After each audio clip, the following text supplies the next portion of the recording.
আমি এর সঠিক সুস্থ ন্যায্য বিচার চাই, আমার স্বামী ও সন্তান নিরাপদে সুখে শান্তি থাকতে পারি। আমার পিতা আমাকে বসবাস করার জন্য 1265 একটা জায়গা আমাকে দেয়। আমি তার উপর বসবাস করে আসতেছি নিরিবিলি। এরপর আমি পিতার কাছে জমিটা লিখে নেওয়ার যখন প্রস্তুতি নিই, তখন দেখি আমার জমিটা আমার ছোট ভাই আখতারুজ্জামান বাবুল লিখে নিছে। তখন আমি উপায়ন্তর না পায়ে আমি যে কোনো উপায়ে ওই আখতারুজ্জামান বাবুলের কাছ থেকে আমি জমিটা পুরোপুরি ক্রয় করে নিই। ক্রয় করে নেওয়ার পরে তারা পিছনে পূর্ব পাশে তাদের জমি থাকায় তারা রাস্তা না পেয়ে আমার এই ক্রয়কৃত সম্পত্তির উপর দিয়ে বেড়া ভেঙে, পাকা বাউন্ডারি ভেঙে, কথা কেটে ইত্যাদি করে আমার জবরদখল করে আমার জায়গার উপর দিয়ে রাস্তা বের করে। সেটা আমি বাধা প্রদান করায় আমাকে মারপিট, কেস কামারি, বিভিন্ন রকম হয়রানিমূলক আচরণ আমার সাথে করে। এমনকি আমার ব্যবসা প্রতিষ্ঠান দোকান থেকে আকবুলের জামাই আকবুল, তার শালা, তার মেয়ে আমাকে ওখান থেকে তুলে এনে মারধর করতে করতে বাড়ির ভিতর নিয়ে গেট দিয়ে আমাকে ওরা 4-5 জন একাধারে মারপিট করতে থাকে।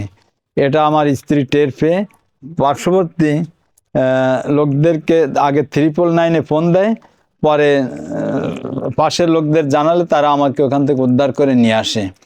আমি আহত অবস্থায় হসপিটালে ভর্তি হই এবং সাধারণ একটা ডায়েরিও আমি করি, কিন্তু আমি সুষ্ঠু বিচার সেখানে পাইনি।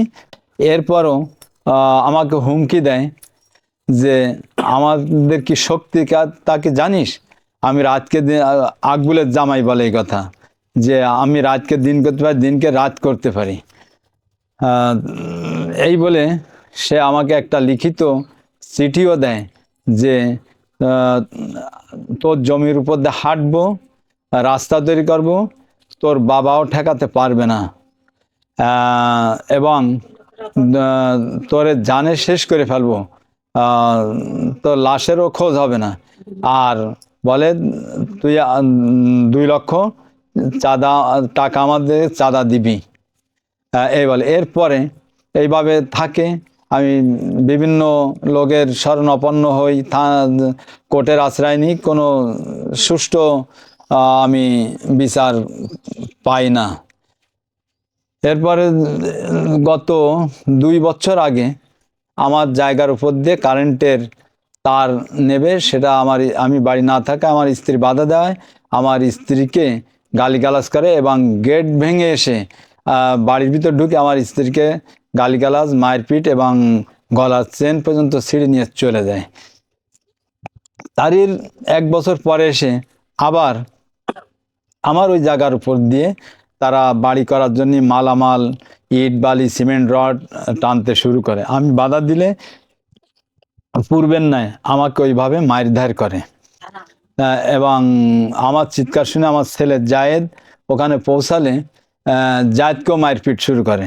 আমরা দুই বাপটা মার খেয়ে খুলনা মেডিকেল কলেজ হাসপাতালে ভর্তি হয়ে চিকিৎসাধীন হই, এবং সেখান থেকে একটা ভর্তি কাগজ নিয়ে থানায় সাধারণ ডায়েরি করি।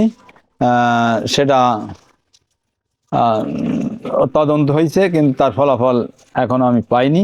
সরকার থাকাকালীন সময় আমাকে এই জায়গা থেকে আমাকে উচ্ছেদ করে দেওয়ার জন্য আমাকে জামাতের মামলা দেয়। সে মামলায় আমি প্রায় 2 মাস কারাবন্দি থেকে জামিনে আসি, এবং এখনও একটা কেস চলমান, যে আমার স্ত্রীকে গায়ে হাত দিছিল, সেটা আমার স্ত্রী মামলা করেছিল, সে মামলাটাও তাদের বিরুদ্ধে চলমান রয়েছে।